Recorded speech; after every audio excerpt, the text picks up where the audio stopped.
Hello students, welcome to RX wizard. इसके पहले वाले क्लास में हम लोग ड्रग एब्जॉर्प्शन के बारे में फुल डिटेल में सीखे थे और वहां पे बायो अवेलेबिलिटी का एक बेसिक कंसेप्ट आपको दिया गया था। इस लेक्चर में हम लोग bio availability and bio equivalence ये दोनों टर्म को इन डिटेल समझने वाले हैं। So without any further delay, let's get started. देखिए, इसके पहले वाले क्लास में हम लोग ड्रग एब्जॉर्प्शन के बारे में सीखे थे। अब उसको पहले एक क्विक रिवीजन कर लेते हैं। What is drug absorption? Drug absorption is the pharmacokinetic process in which the drug moves from site of administration to the systemic circulation यानी ब्लड तक। यानी जहां से लिया गया है, जिस पॉइंट से, वहां से लेकर ब्लड तक पहुंचना, ये जो प्रोसेस है इसे ही ड्रग एब्जॉर्प्शन कहा जाता है। आपको एक डायग्राम के थ्रू समझाए थे कि कैसे, मान लीजिए ओरल रूट से होगा। तो अब देखिए यहाँ पे फिर से रिवाइज करवा देते हैं। मान लीजिए ओरल रूट से था, ओरल एब्जॉर्प्शन था। Okay, oral route of administration, वहां से अगर एब्जॉर्प्शन होना हो, सबसे पहले उसको लिवर में आना होता है। Okay, into the liver. Liver से होके वो थ्रू हार्ट, हार्ट के थ्रू वो बॉडी में सर्कुलेट होता है। ये आपको समझाए थे। ओके, अब ये भी आपको बताया गया था, अगर 100 मिलीग्राम आप ओरली इनटेक करते हैं और आपके ब्लड में जाके मिलता है सिर्फ 40 milligram, then this 40 milligram is the bio availability, यानी बायोलॉजिकल सिस्टम में कितना अमाउंट ऑफ ड्रग मिला है वो है 40 मिलीग्राम्स। और यहाँ पे ड्रग डिग्रेडेशन जो हो चुका है 60 मिलीग्राम्स, इसे कहा जाता है फर्स्ट पास मेटाबॉलिज्म या फर्स्ट पास इफेक्ट। यानी during absorption the amount of drug that is degraded or destroyed, that is called first pass metabolism. First pass metabolism, ये आपको याद आ चुका है। आपको और भी अगर पहला वाला वीडियो जरा देख लेंगे तो याद आ जाएगा। आपको बताए थे कि बायो अवेलेबिलिटी का एक अच्छा डेफिनेशन है जो आपको सभी स्टैंडर्ड किताबों में मिलेगा। वो डेफिनेशन क्या है, वो स्टैंडर्ड डेफिनेशन क्या है, देखिए।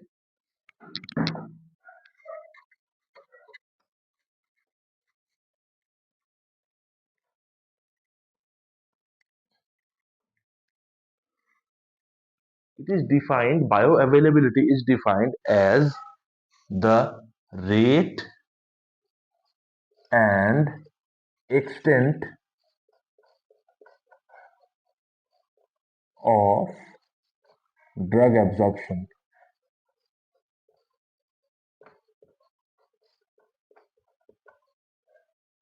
Bioavailability is the rate and extent of drug absorption. इसका मतलब क्या होता है, देखिए। एक ड्रग का रेट, रेट का क्यों यहाँ पे यूज हो रहा है, रेट का मतलब होता है हाउ फास्ट, हाउ फास्ट, कितना जल्दी वो एब्जॉर्प्शन हो रहा है, कितना जल्दी वो ब्लड में आ रहा है। एंड एक्सटेंट, कितना अमाउंट में। ओके, एक्सटेंट का मतलब होता है हाउ मच।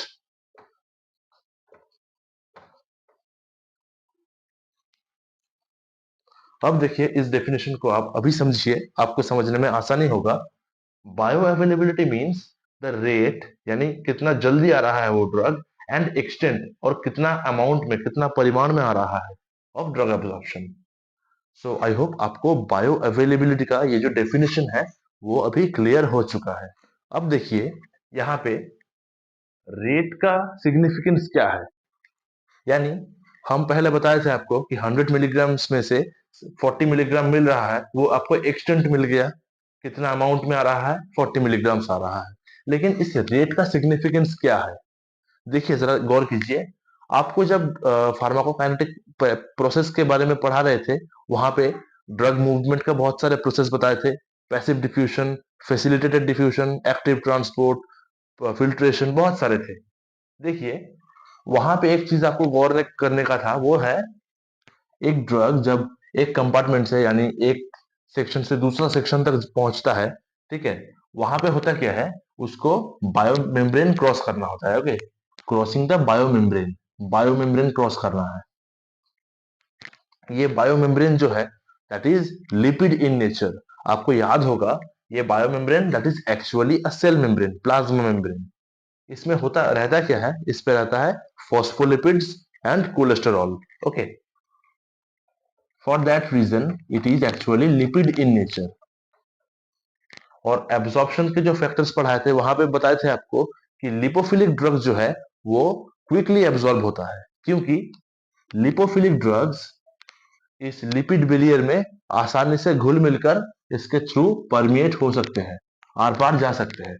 लेकिन जो ड्रग्स हाइड्रोफिलिक इन नेचर होते हैं वो अच्छे से यहाँ पे मूव कर नहीं पाएंगे, ये मूवमेंट यहाँ पे रुक जाएगा, क्योंकि ये हाइड्रोफिलिक है और ये जो बैरियर है वो लिपिड इन नेचर है।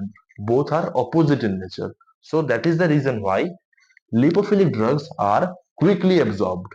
ठीक है, ये जो रेट है कोई रिएक्शन का, मान लीजिए ये जो प्रोसेस चल रहा है, उस प्रोसेस का जो रेट है वो कैसे डिटरमाइन किया जाए। आप सुने हैं एक term, rate determining step,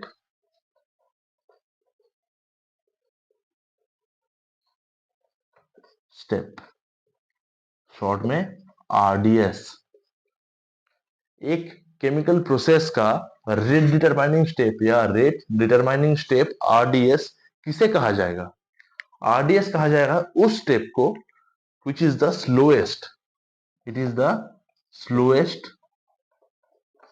step of the entire process.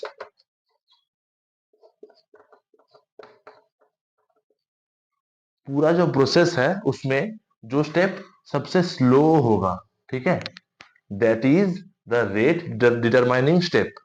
ये कंसेप्ट आपको क्लियर हो चुका है। अब देखिए ये जो रेट है वो कैसे मैटर करता है। ठीक है, देखिए जरा इसको मिटा देते हैं हम, आप खुद से आंसर दे पाएंगे। जरा बताइए, एक लिपोफिलिक या लिपिड सॉल्युबल ड्रग का रेट डिटरमाइनिंग स्टेप क्या होगा in the process of drug absorption?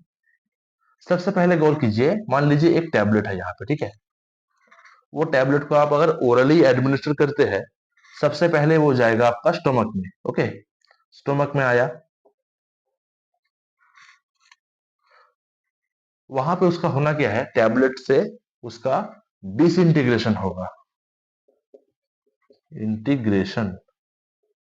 Okay, disintegration का मतलब होता है एक टैबलेट का छोटा छोटा टुकड़ों में बिखर जाना, disintegration.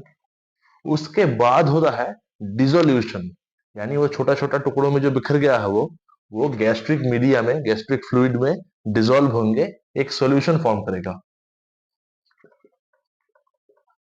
Dissolution.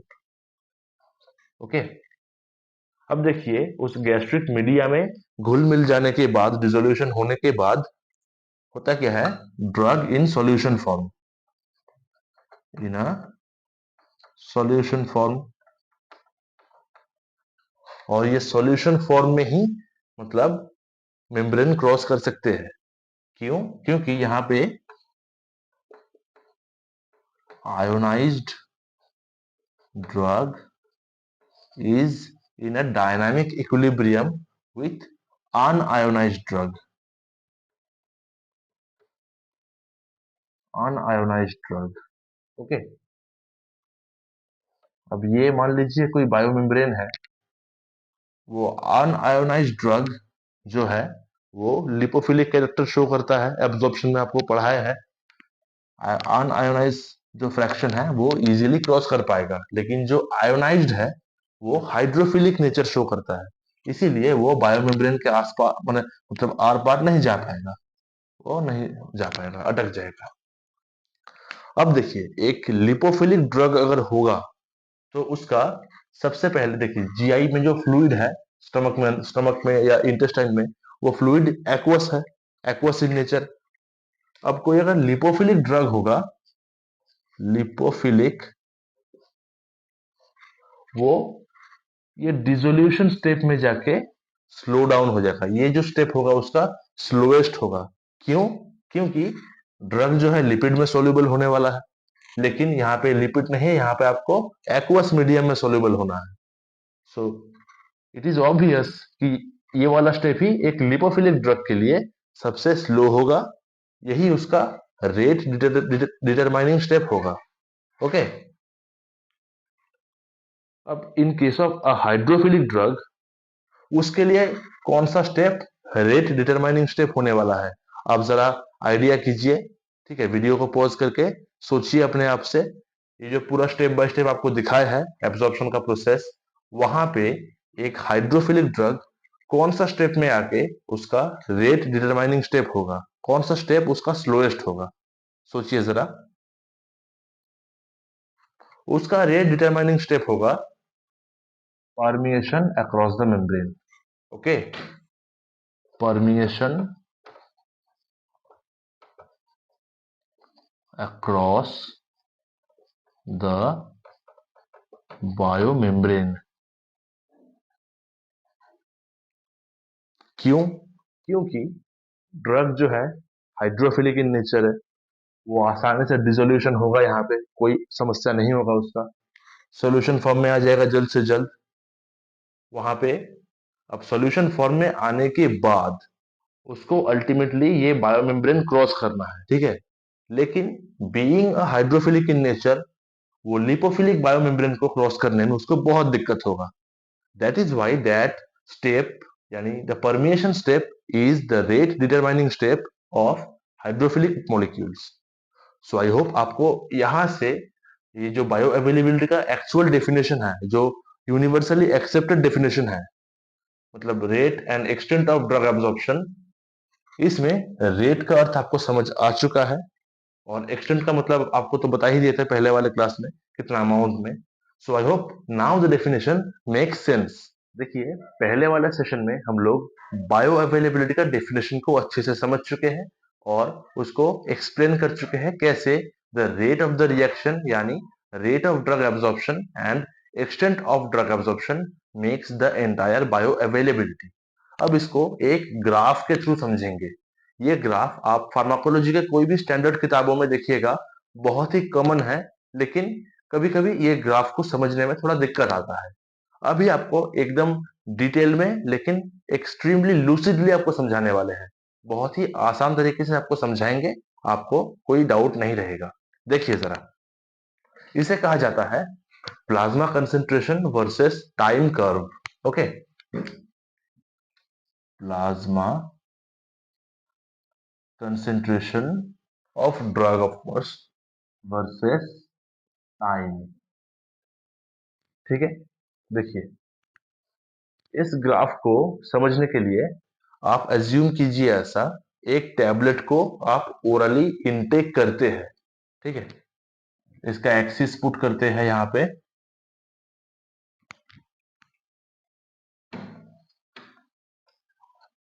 Okay, x axis में रन करेगा time. Okay, time in hours, not in minute, not in second, but hours. यहाँ पे वाई एक्सिस में रन करेगा प्लाज्मा ड्रग कंसेंट्रेशन, यानी ब्लड प्लाज्मा में कितना अमाउंट ऑफ ड्रग प्रेजेंट है, कितना कंसेंट्रेशन में ड्रग प्रेजेंट है, प्लाज्मा कंसेंट्रेशन वाई एक्सिस में डिनोट करेंगे। अब देखिए, एक ड्रग अगर ओरली एडमिनिस्टर होता है, ठीक है, सबसे पहले वो जीआई फ्लूइड में डिसइंटीग्रेट होगा, ठीक। यानी at the time of administration, जब टाइम जीरो है, बॉडी में ड्रग नहीं है, एट दैट टाइम सिर्फ आप टैबलेट को अंदर एडमिनिस्टर किए हैं। उसके बाद धीरे धीरे टाइम पास करेगा, वो डिसइंटीग्रेट करेगा, वो डिसोल्यूशन होगा, फिर सॉल्यूशन फॉर्म में आके ही वो ड्रग बायोमेम्ब्रेन को क्रॉस करके ब्लड तक पहुंचेगा। ओके, इस प्रोसेस को ऐसे देखिए, जब टाइम जीरो था, बॉडी में ड्रग कंसेंट्रेशन भी जीरो ही था, यानी वो ओरिजिन से ही शुरू होगा। अब जैसे जैसे टाइम बढ़ेगा, देखिए बॉडी में ड्रग का कंसेंट्रेशन बढ़ रहा है। एट ए पर्टिकुलर टाइम वो हाईएस्ट कंसेंट्रेशन रीच करेगा। उसके बाद ड्रग जो है ग्रेजुअली डिक्लाइन करेगा ड्रग कंसेंट्रेशन। ओके, ये आपको समझ आ चुका है प्रोसेस जो है कैसे एकदम जीरो टाइम में बॉडी में टैबलेट आप एडमिनिस्टर किए थे टैबलेट को, वो टैबलेट डिसइंटीग्रेट होके डिसोल्यूशन होके धीरे धीरे ब्लड तक आ रहा था। अब इस पॉइंट में आके उसका कंसेंट्रेशन मैक्सिमम हो गया और फिर वहां से डिग्रेड होते होते निकल जा रहा है।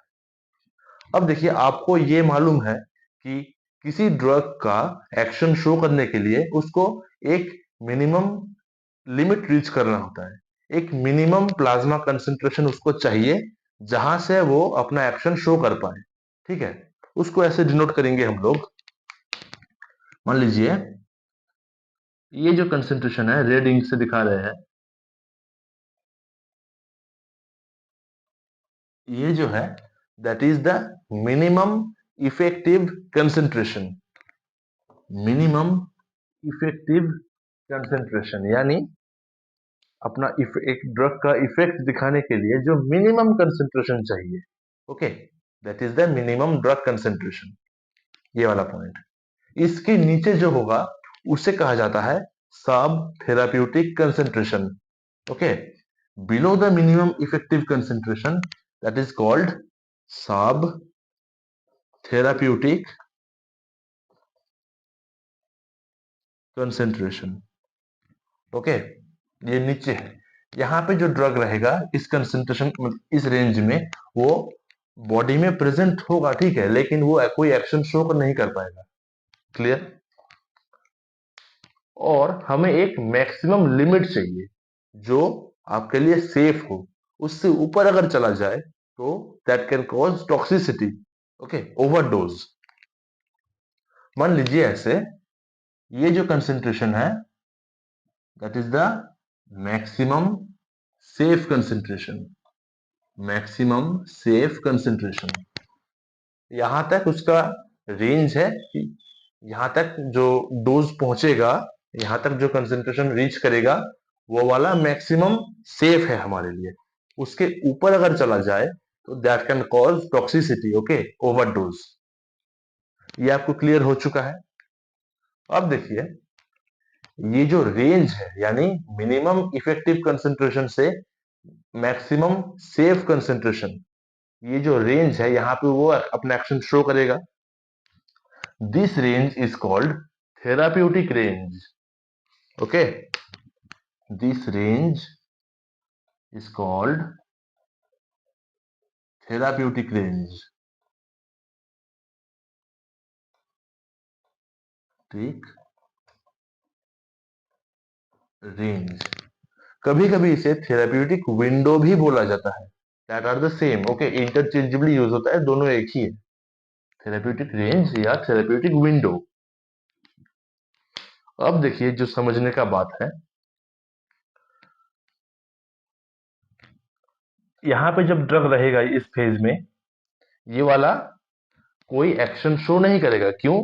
क्योंकि ये जो लेवल है, ये जो एरिया है, ये वाला दैट इज सब थेराप्यूटिक कंसेंट्रेशन। यहाँ पे बॉडी में ड्रग रहने के बावजूद भी वो एक्शन शो नहीं कर पाएगा। ड्रग का एक्शन शुरू होगा फ्रॉम दिस पॉइंट। ओके, इस पॉइंट से उसका एक्शन शुरू होगा। क्यों? देखिए यहाँ पे जो कंसेंट्रेशन है वो मिनिमम इफेक्टिव कंसेंट्रेशन को हिट करता है। क्लियर? इस पॉइंट से उसका एक्शन शुरू होगा, इसीलिए इस पॉइंट को बोला जाएगा onset of action. Okay, onset of action. Onset का मतलब होता है बिगिनिंग, शुरुआत, यानी यहां से उसका एक्शन शो होगा, शो होना शुरू होगा, यहां तक एक्शन चलेगा। ये जो कंसेंट्रेशन है जिसे कहा जाता है सीमैक्स यानी मैक्सिमम कंसेंट्रेशन, यानी उस ड्रग का ब्लड में सर्वोच्च जो कंसेंट्रेशन होगा that is C max, highest concentration in the blood. और सीमैक्स तक पहुंचने के लिए जितना टाइम हमें लगा है, ओके, जितना टाइम हमें लगा है that is called T max. Okay, यहां पे जाने में जो टाइम लगा है that is called T max. Is that clear? Okay, इस फेज को बोला जाएगा, ये जो फेज है इसे कहा जाएगा ऐसे absorption phase. Okay, absorption phase, ये वाला सेक्शन, ये वाला सेक्शन एब्जॉर्प्शन फेज। ओके, अब देखिए सी मैक्स हिट कर चुका है, मैक्सिमम कंसंट्रेशन हमको मिल चुका है, वहां से ड्रग का कंसंट्रेशन गिरना चालू होगा। लेकिन देखिए ये वाला जो सेक्शन है यहाँ पे हम लोग का इफेक्ट मिलेगा। ठीक, देखिए ये वाला जो सेक्शन हम दिखा रहे हैं डैश लाइन से, यहां तक हमें इफेक्ट दिखेगा। क्यों दिखेगा? क्योंकि ये वाला सेक्शन थेराप्यूटिक रेंज के अंदर आता है, ये पूरा जो सेक्शन है ये थेराप्यूटिक रेंज के अंदर आता है। दैट्स वाई यहां तक हमें एक्शन मिलेगा।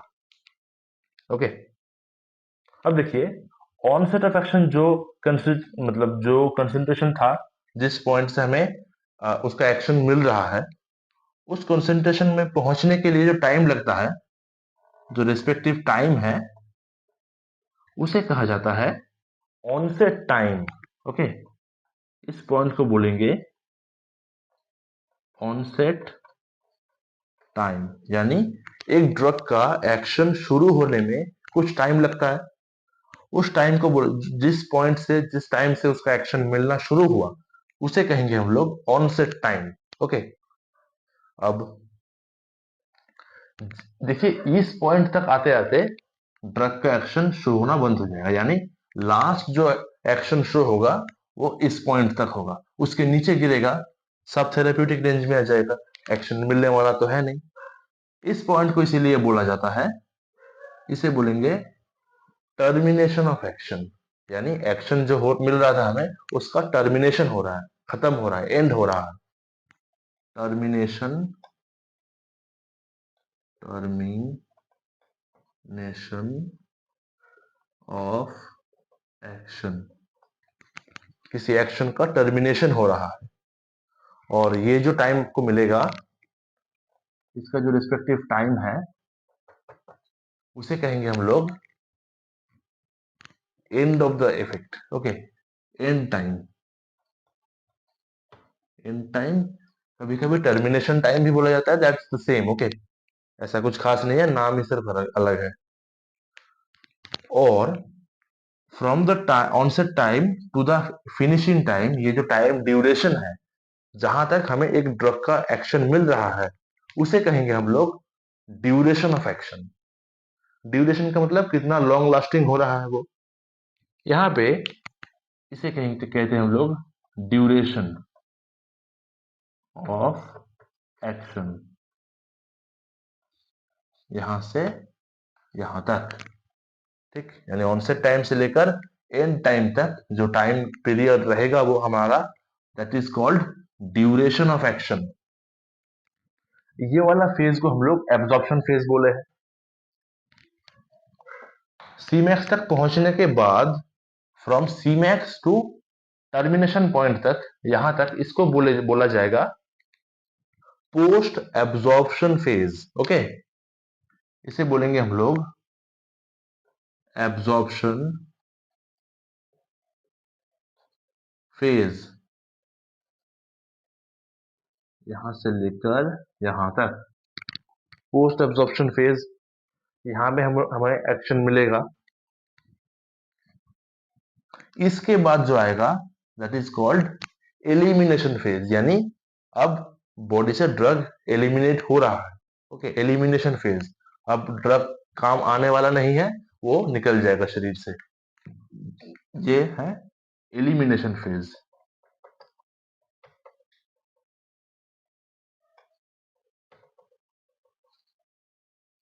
यहां से लेकर फाइनल तक। ओके, अब देखिए ये जो कर्व हम लोग ड्रॉ किए हैं, किसी ड्रग का प्लाज्मा कंसेंट्रेशन वर्सेस टाइम का जो प्रोफाइलिंग करना चालू किए हैं हम लोग, जो ग्राफ हमें मिला है, उस ग्राफ का अंदर जो पूरा एरिया आता है, आप लोग इंटीग्रेटेड कैलकुलस में किए थे कि एरिया कैलकुलेशन विथ इंटीग्रेशन, यहाँ पे एकदम इस ग्राफ के अंदर जितना एरिया हमें कवर हो रहा है, ओके, सबको मिलाकर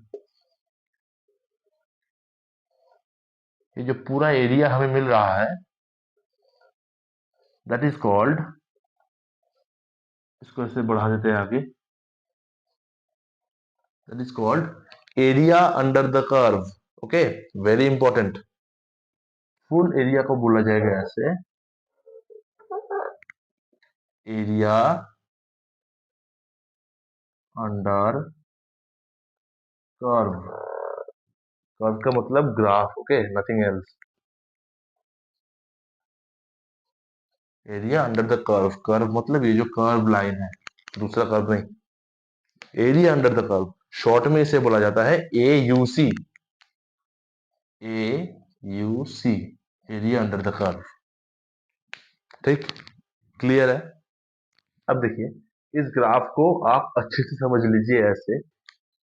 इस पॉइंट में बॉडी में ड्रग को एडमिनिस्टर किया गया था ओरल रूट से, ओके। यहां से उसका कंसंट्रेशन जितना टाइम आगे बढ़ेगा उतना उसका कंसंट्रेशन बढ़ेगा। लेकिन ये जो रेंज है सब थेराप्यूटिक रेंज, यहाँ पे बॉडी में ड्रग रहने से भी कोई एक्शन शो नहीं करेगा। उसके ऊपर जब जाएगा वो मिनिमम इफेक्टिव कंसंट्रेशन, उसको पहले हमें हिट करना है।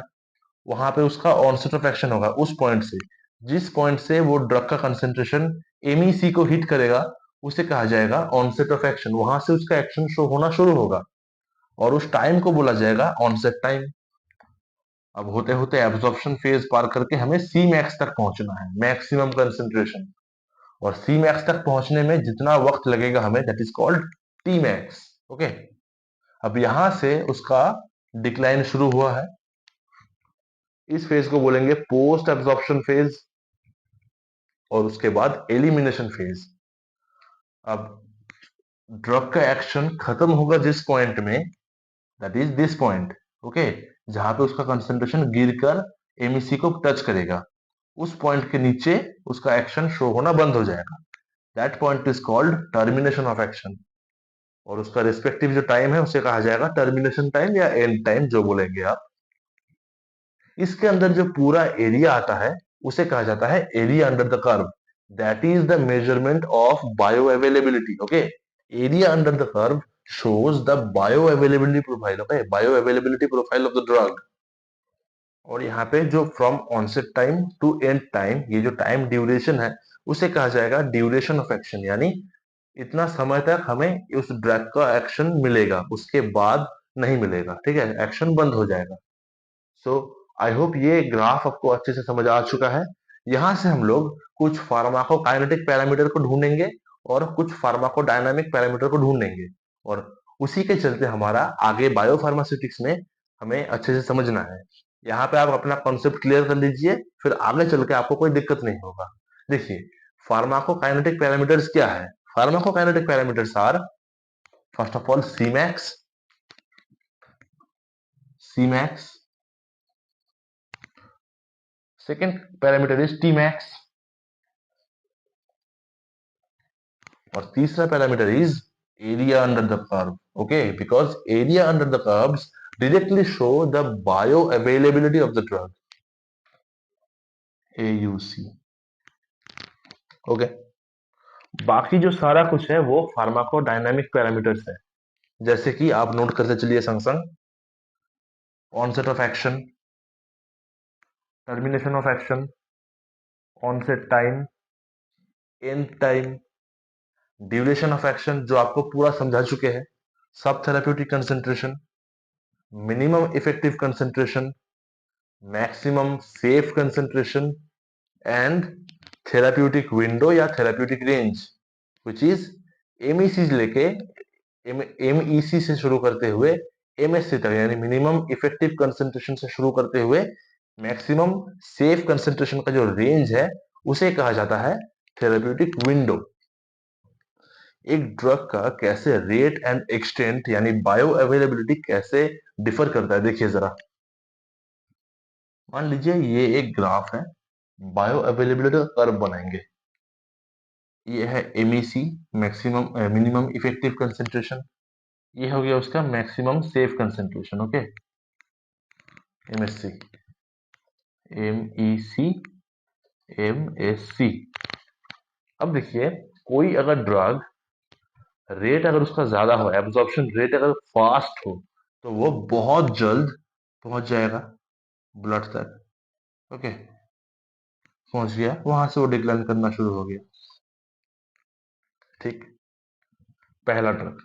मान लीजिए दूसरा ड्रग ऐसा हो, उसका रेट बहुत स्लो है, बहुत स्लो रेट है, यहां से शुरू करके स्लोली, बहुत बहुत स्लो स्लो करते करते करते करते वो शायद एमईसी को हिट ही ना कर पाए। ठीक है, क्योंकि बॉडी में अगर ड्रग का प्रेजेंस हो चुका है, वहां से उसका मेटाबॉलिज्म भी शुरू हो जाता है। एब्जॉर्प्शन रेट और एलिमिनेशन जो रेट है, वो कभी कभी आगे पीछे होते हैं। देखिए ऐसे, rate of absorption, absorption and rate of elimination. Okay, body में ड्रग अगर पहुंच जाए, तो ये दोनों आपस में प्ले करते हैं। कैसे? देखिए, इस फेज में जब वो ऊपर चढ़ रहा था, रेट ऑफ एब्जॉर्प्शन ज्यादा था। Okay, rate of absorption was greater than the rate of elimination. ठीक है, यहां पे भी एलिमिनेशन होता है, लेकिन वो बहुत ही कम होता है। सो ऐसा कुछ फर्क नहीं पड़ता है, वो रेट बहुत कम होता है। फिर देखिए, ये जो सी मैक्स पॉइंट है हमारा, C max, at C max, देखिए at C max rate of absorption equals rate of elimination. Okay, याद रखिए इसे, rate of absorption equals rate of elimination. Rate of absorption equals rate of elimination, देखिए maximum point. उसके बाद from C Max, यहां से देखिए नीचे गिरता हुआ, डिक्लाइन होता हुआ। क्यों? यहाँ पे rate of absorption is less than rate of elimination, यहाँ पे एब्जॉर्प्शन हो नहीं पाता, एलिमिनेशन ऑलरेडी बहुत जोर से चालू हो चुका है, इसीलिए ये एरो इधर जाएगा। किस पॉइंट में? डिक्लाइन फेज में। ओके, अब देखिए, ये जो ब्लैक रंग से जो ड्रग का इंडिकेट किया है, मान लीजिए वो ड्रग 1, और रेड कलर से जो था वो ड्रग 2 था। देखिए, इसका रेट ऑफ एब्जॉर्प्शन ज्यादा था, इसलिए जल्द से जल्द कम टाइम में ये ब्लड तक पहुंच चुका, उसके बाद डिक्लाइन हो गया। लेकिन जो रेड कलर का जो ड्रग था, वो उसका रेट ऑफ एब्जॉर्प्शन बहुत स्लो था, इसीलिए धीरे धीरे धीरे धीरे उसका ग्राफ चढ़ रहा था, और फाइनली वो एमईसी को हिट ही नहीं कर पाया। उसके बाद ही उसका रेट ऑफ एलिमिनेशन ज्यादा हो गया, वो डिक्लाइन कर गया। सो आई होप आपको रेट का जो कंसेप्ट है और रेट क्यों इंपॉर्टेंट है बायो अवेलेबिलिटी में, ठीक है, वो आपको समझ आ चुका है। देखिए, एक ड्रग का रूट ऑफ एडमिनिस्ट्रेशन और उसका बायो अवेलेबिलिटी कैसे इंटरकनेक्टेड है, ये आपको समझाते हैं। देखिए, in case of IV administration, वहां पे बायो अवेलेबिलिटी 100% होता है। क्यों? क्योंकि आईवी एडमिनिस्ट्रेशन में आप सीधा वेनस ब्लड में जाके वो ड्रग को इंजेक्ट कर देते हैं। सो नथिंग टू वेस्ट, वहां पे वेस्ट होने का कोई जगह ही नहीं है, पूरा ड्रग ब्लड तक पहुंच गया, इसीलिए वहां पे बायो अवेलेबिलिटी 100% होता है। उसके बाद मान लीजिए आप इंट्रामस्कुलर इंजेक्शन करते हैं, वहां पे भी 90% के ऊपर बायो अवेलेबिलिटी होता है, लेकिन पूरा 100% नहीं होता। क्यों? क्योंकि मसल से ब्लड तक पहुंचने में थोड़ा ड्रग डिग्रेड हो सकता है, इसीलिए वहां पे फुल 100% हमें बायो अवेलेबिलिटी मिलता नहीं है। उसके भी नीचे है सबक्यूटेनियस, उसके नीचे इंट्राडर्मल। इनहेलेशन में बहुत अच्छा ड्रग एब्जॉर्प्शन होता है, वहां पे बायो अवेलेबिलिटी भी मोर देन 90% है। ठीक है, लेकिन सबसे खराब बायो अवेलेबिलिटी मिलता है ओरल रूट में। उसका कारण आपको पहले भी बताया है। क्यों? क्योंकि गट वॉल में या लिवर में बहुत सारे hepatic enzymes, cytochrome enzymes, microsomal enzymes, बहुत सारे एंजाइम्स प्रेजेंट होते हैं, जिसके चलते वो जो ड्रग एब्जॉर्प्शन हो रहा है, वहां पे ही उसका फर्स्ट पास मेटाबॉलिज्म हो जाता है और बहुत ड्रग डिग्रेड कर जाता है। That is the reason why oral route of administration has the lowest bioavailability and IV route of administration has the maximum bioavailability. So I hope आपको रूट ऑफ एडमिनिस्ट्रेशन के साथ बायो अवेलेबिलिटी का संपर्क क्या है वो आपको समझ आ चुका है। देखिए पिछला सेशन में हम आपको समझाए हैं कैसे एक ड्रग का एब्जॉर्प्शन रेट उसका बायो अवेलेबिलिटी में इंटरफेयर करता है और उसको हम लोग एरिया अंडर द कर्व यानी प्लाज्मा कंसेंट्रेशन वर्सेस टाइम का जो कर्व है ग्राफ है उसके मदद से समझ चुके हैं अच्छे से। और एक ड्रग का बहुत सारे पैरामीटर्स जो है फार्माकोकाइनेटिक पैरामीटर्स फार्माकोडायनामिक पैरामीटर्स वो समझ लिए हैं और रूट ऑफ एब्जॉर्प्शन कैसे बायो अवेलेबिलिटी से जुड़ा हुआ है वो भी समझ चुके हैं। आईवी रूट में 100% बायो अवेलेबिलिटी और उसके बाद बहुत बायो अवेलेबिलिटी कम होता है, सबसे कम होता है ओरल रूट में। अब देखिए हमें टाइप्स ऑफ बायो अवेलेबिलिटी ये पढ़ना है। ये बायो अवेलेबिलिटी का जो लास्ट टर्म है वो आपको समझना है। देखिए bio availability is of two types, okay, absolute and relative bio availability. देखिए एब्सोल्यूट बायो अवेलेबिलिटी,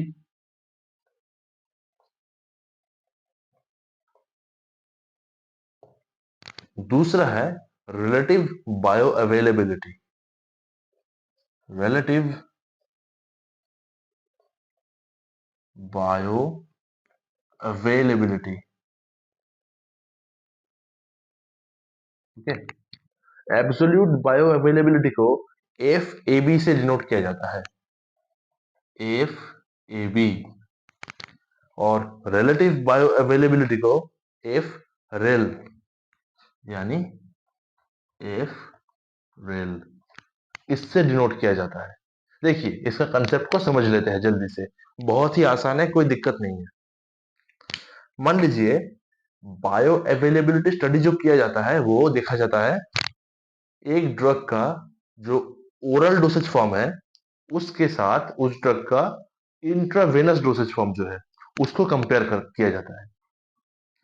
देखिए आपको पता ही है, बताया है आपको कि एक ड्रग का आईवी रूट में इंट्रावेनस रूट में जो देना होता है उसके बाद उसका 100% बायो अवेलेबिलिटी मिलता है। लेकिन ओरल रूट में जो है आपका बायो अवेलेबिलिटी कम होता है क्योंकि वहां पे फर्स्ट पास मेटाबॉलिज्म होता है, ड्रग डिग्रेडेशन ज्यादा होता है। इसीलिए एब्सोल्यूट बायो अवेलेबिलिटी का जो फॉर्मूला है उसको ऐसे एक्सप्रेस किया जाएगा। देखिए मैथमेटिकली एब्सोल्यूट बायो अवेलेबिलिटी या एफ ए बी को ऐसे दिया जाता है, area under the curve of oral divided bye oral dose, oral dose and area under the curve of IV divided by IV dose into 100%। देखिए जो आपका oral route का जो एरिया अंडर द कर्व है उसको ओरल डोज से divide करना है, आईवी का जो एरिया अंडर द कर्व है उसको आईवी डोज से आपको डिवाइड करना है। उन दोनों का जो रेशियो है that is the absolute bio availability. यानी एब्सोल्यूट बायो अवेलेबिलिटी कौन कौन से कंपोनेंट के लिए कौन कौन से ड्रग्स के लिए किया जाएगा, जिस ड्रग का आईवी डोसेज फॉर्म हमारे पास अवेलेबल है और जिसका ओरल डोसेज फॉर्म भी हमारे पास अवेलेबल है। फॉर एग्जांपल पेंटोप्राजोल, अब बहुत ही मतलब कॉमन ड्रग है ये pantoprazole. Pantoprazole that is a proton pump inhibitor. आपको जब गैस्ट्रोइंटेस्टिनल फार्माकोलॉजी पढ़ाएंगे वहां पे देखिएगा पेंटोप्राजोल एक बहुत ही कॉमन ड्रग है एंटी अल्सर एजेंट में, ओके। ये जो ड्रग है आपका जीआई ट्रैक्ट में HCl यानी गैस्ट्रिक एसिड सिक्रेशन को बंद कर देता है, ठीक है, जिसमें अल्सर डेवलप रुक जाता है। ये जो पेंटोप्राजोल ड्रग है वो आपको ओरल टेबलेट फॉर्म में भी मिलेगा, उसको आईवी इंजेक्शन के फॉर्म में भी आपको मिलेगा। अब आपको तो पता ही है आईवी आईवी जो है वहां पे आपका 100% बायो अवेलेबिलिटी है। अब उसको आप उसका ओरल बायो अवेलेबिलिटी जो है उसके साथ कंपेयर कीजिए, आपको उसका एब्सोल्यूट बायो अवेलेबिलिटी मिल जाएगा, ओके। इस फॉर्मूला को थोड़ा सिंप्लीफाई अगर करें ऐसे, देखिए एफ ए बी यानी absolute bio availability is equal to area under the curve of oral divided by area under the curve of IV into IV dose by oral dose into 100%। अब देखिए, अगर उसका oral dose और ivy dose अगर same हो जाए then ये वाला सेक्शन जो है वो एलिमिनेट हो जाएगा और आपको फॉर्मूला मिलेगा absolute bio availability is equal to area under the curve of oral divided by area under the curve of IV into 100%, जो मैक्सिमम किताबों में आपको मिलेगा। लेकिन एक्चुअल फॉर्मूला ये है area under the curve of oral by area under the curve of IV into IV dose by oral dose into 100%। ये जो फॉर्मूला है वो एब्सोल्यूट बायो अवेलेबिलिटी का एक्चुअल मैथमेटिकल एक्सप्रेशन है। आप इसको नोट कर लीजिए या फिर इस सेक्शन को स्क्रीनशॉट कर लीजिए। देखिए, रिलेटिव बायो अवेलेबिलिटी होता क्या है। Relative bio availability is applicable in those case, वहां पे ही ये एप्लीकेबल होगा जहां पे किसी ड्रग का आईवी डोसेज फॉर्म अवेलेबल नहीं है। ऐसे बहुत सारे ड्रग्स हैं जिसको आईवी में फॉर्मुलेट करना बहुत ही मुश्किल है, आईवी फॉर्मुलेशन उसका होता नहीं है। तो क्या उसका हम लोग बायो अवेलेबिलिटी का डिटर्मिनेशन नहीं करें, करना होता है। ओके, उसको ऐसे फॉर बायो अवेलेबिलिटी उसका मेजर किया जाता है। देखिए, वहां पे रहता है एक स्टैंडर्ड, ओके, एक स्टैंडर्ड डोज होगा और दूसरा जो होगा वो उसका टेस्ट डोज होगा। ओके, एक स्टैंडर्ड प्रोडक्ट या benchmark product, okay, standard product, और ये होगा एक टेस्ट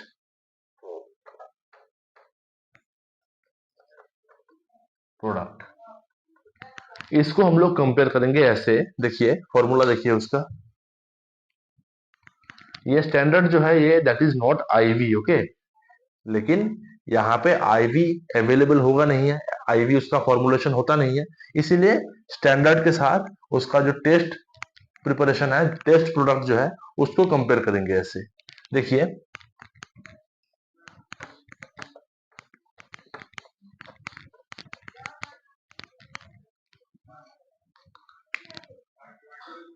रिलेटिव बायो अवेलेबिलिटी का फॉर्मूला ऐसा होता है area under the curve of test sample by test dose, okay, divided by area under the curve of standard divided by standard dose,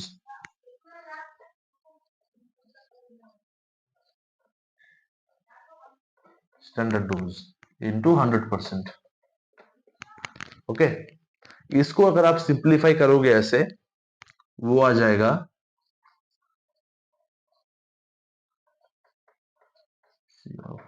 test by AUC of standard into standard dose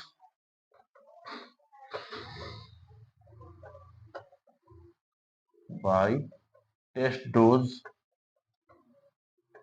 into 100%। Okay, ये जो formula है आपका relative bio availability का formula है, mathematical expression है।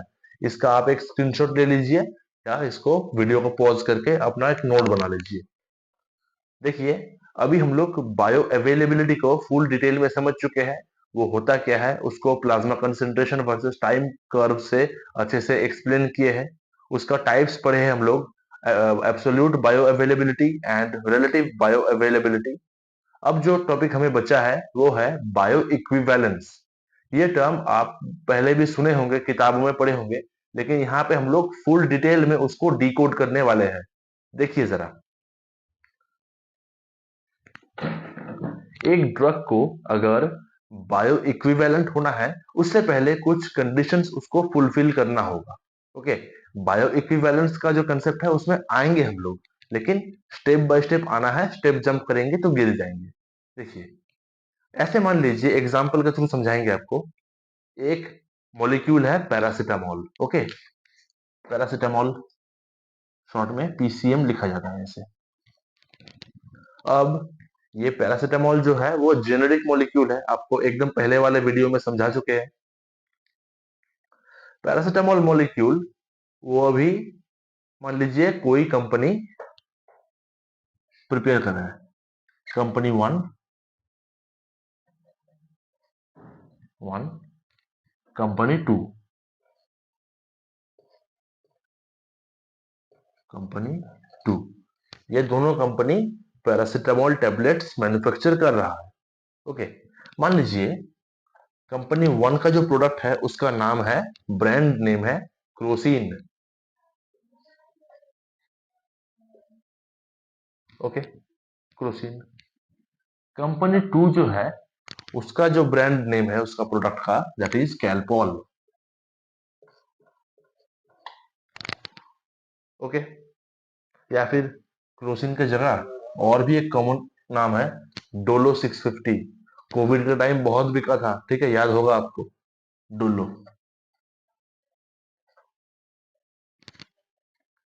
अब देखिए, इन दोनों में ही कुछ सिमिलैरिटीज है।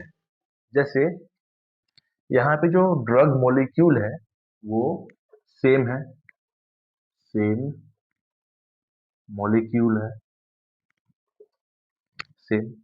दूसरा जो है, ये डोसेज फॉर्म भी सेम ही है, दोनों ही टैबलेट्स है। Okay, same dosage form.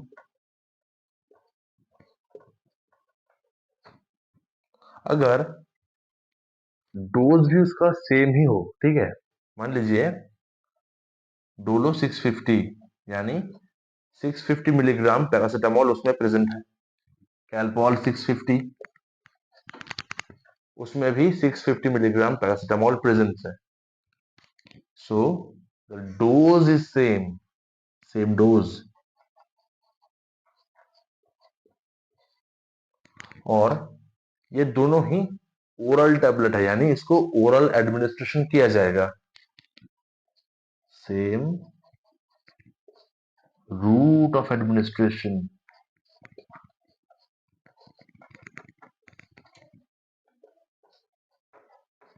Okay, ये चारों पैरामीटर्स को सेम होना है। ये जो फैक्टर्स है all have to be same. देखिए, ये सारे कंडीशन अगर सेटिस्फाई कर जाए तब उसको हम लोग कंपेयर करेंगे कैसे। सेम मॉलिक्यूल का दो अलग कंपनी दो अलग ब्रांड प्रिपरेशन तैयार करेगा, उसमें मॉलिक्यूल हमारा सेम है पैरासिटामोल, सेम डोसेज फॉर्म यानी सेम टैबलेट्स है, ओरल टैबलेट्स, डोज भी उसका सेम है, और सेम रूट से ही उन दोनों को लिया जाएगा। ऐसा नहीं, कभी नहीं करना है कि एक टैबलेट के साथ एक इंजेक्शन को आप कंपेयर करोगे, कभी नहीं करना है ऐसा, ठीक है। ओरल टैबलेट के साथ, इंजेक्शन इंजेक्शन के साथ, आईवी इंजेक्शन के साथ, आईएम इंजेक्शन के साथ, ठीक है। ये आपको क्लियर हो चुका है अभी। अब देखिए, कंपैरिजन जब करेंगे दोनों का, सबसे पहला होगा केमिकल इक्विवेलेंस। ओके, सबसे पहला होगा, लिखे, केमिकल इक्विवेलेंस।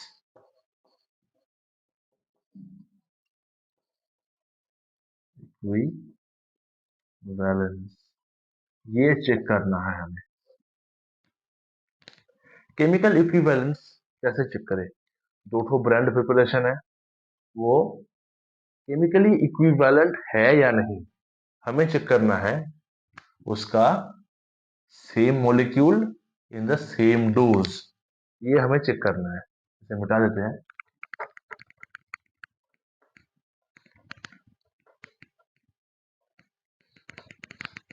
देखिए, same molecule with same prescribed dose.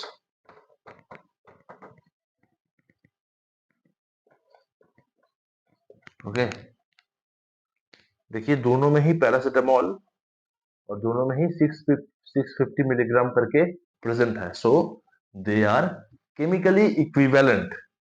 Clear? अब देखिए नेक्स्ट जो पैरामीटर चेक करेंगे हम लोग, वो है pharmaceutical equivalence.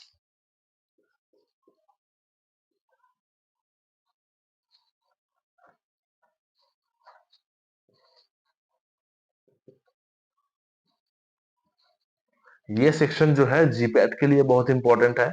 Chemical equivalence, pharmaceutical equivalence, therapeutic equivalence, फिर बायो इक्विवेलेंस। ओके, आप बहुत ही ध्यान से समझ लीजिए इसे।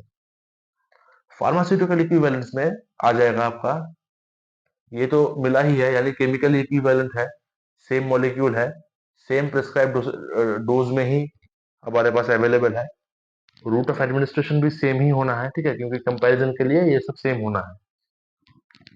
अब देखिए, first of all pharmaceutically equivalent होने के लिए सबसे पहले दे मस्ट बी केमिकली इक्विवेलेंट,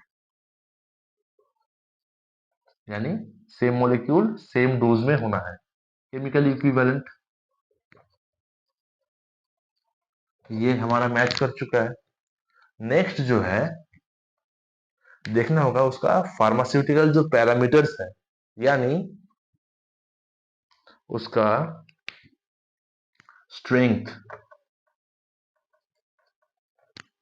उसका प्योरिटी, यानी आप अगर केमिकल ऐसे करोगे, उसका परसेंटेज प्योरिटी कैलकुलेशन करोगे, आपको इनऑर्गेनिक केमिस्ट्री में या फार्मास्यूटिकल एनालिसिस में करना है, आपको स्ट्रेंथ डिटरमाइन करोगे आप, उसका परसेंटेज प्योरिटी, ओके, ये आप डिटरमाइन करोगे। उसका नेक्स्ट है disintegration and dissolution profile.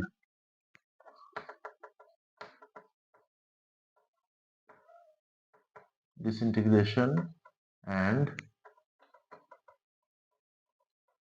Dissolution profile. उसके साथ देखिए strength, purity, disintegration and dissolution profile, ये आपको चेक करना है, यानी उस दोनों का टैबलेट का डिसइंटीग्रेशन टाइम और डिसोल्यूशन टाइम या पैटर्न जो है उसका, वो सेम होना है, ठीक है। ऐसे मान लीजिए डोलो 650 जो है वो बहुत जल्द 2-3 सेकंड में डिसइंटीग्रेशन हो गया, लेकिन कैलपॉल को डिसइंटीग्रेट होने में 10 मिनट, 15 मिनट, 20 मिनट लग जा रहा है। वैसा नहीं होना है, दोनों रिलेटिवली सेम टाइम में डिसइंटीग्रेट होंगे, रिलेटिवली सेम टाइम में उसका डिसोल्यूशन होगा। उसके बाद जो है content uniformity.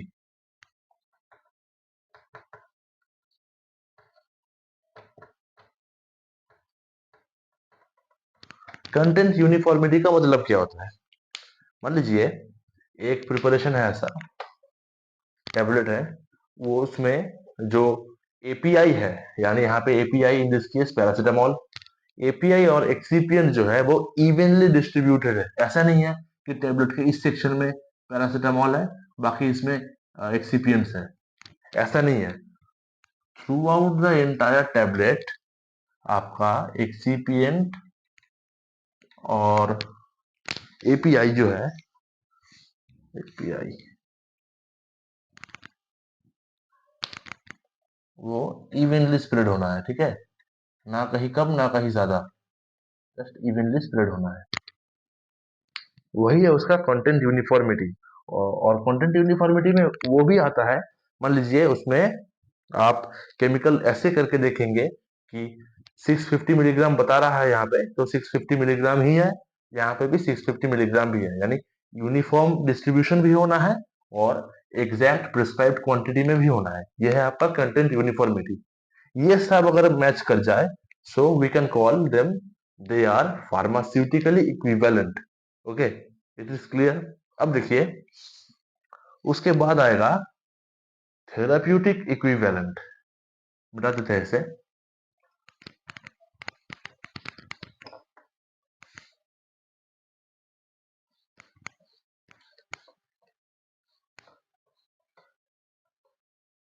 Therapeutic equivalent therapeutic equivalent बहुत ही आसान है, कुछ नहीं है।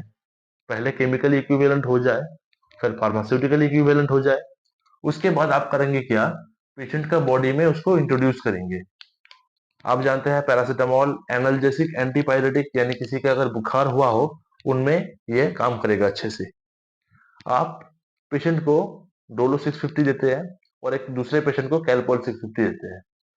देखते हैं उसका जो इन विवो फार्माकोलॉजिकल एक्शन है, यानी थेराप्यूटिक इक्विवेलेंस, ये जो है यहाँ पे in vivo pharmacological activity, same in vivo. In vivo का मतलब होता है इनसाइड द लिविंग बॉडी, उसका उसका उल्टा होता है इन विट्रो, यानी outside the living body. Same in vivo pharmacological activity.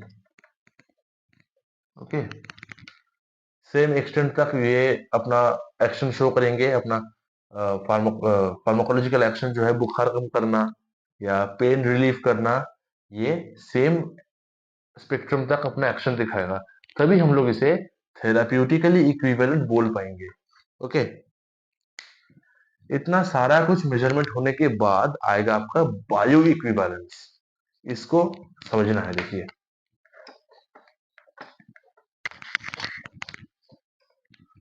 अब बायो इक्विवेलेंस में होता क्या है, व्हाट इज बायो इक्विवेलेंस?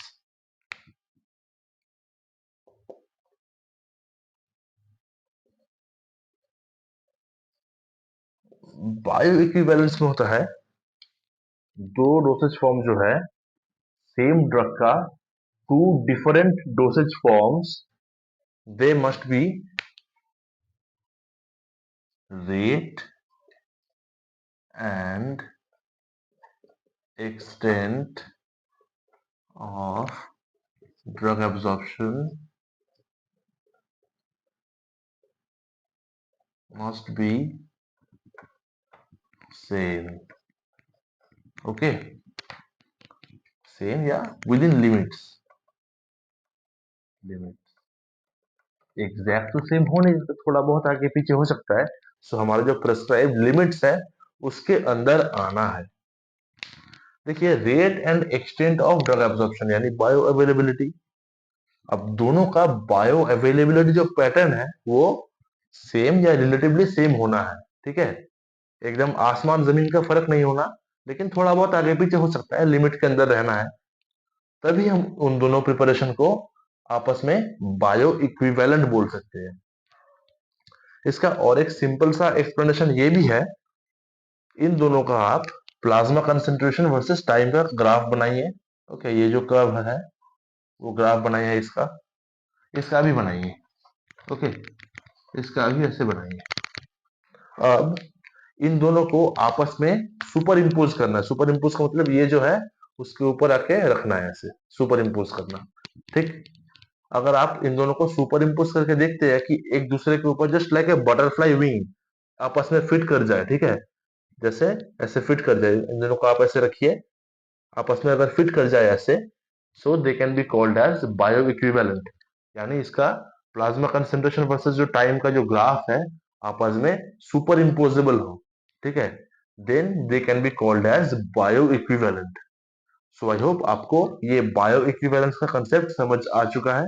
ये बायो इक्विवेलेंस का जो कंसेप्ट है ये only applicable for potent drugs. Okay, only applicable for those drugs which have low safety margin।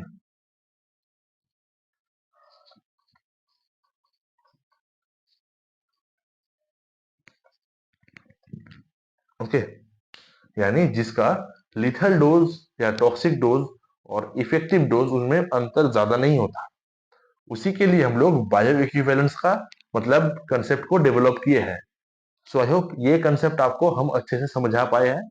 ये बहुत ही इंपॉर्टेंट कंसेप्ट है आपका फार्माकोलॉजी का नॉलेज को इनरिच करने के लिए, और बहुत ही कॉम्पिटिटिव एग्जाम में इससे जुड़ा सवाल आता है।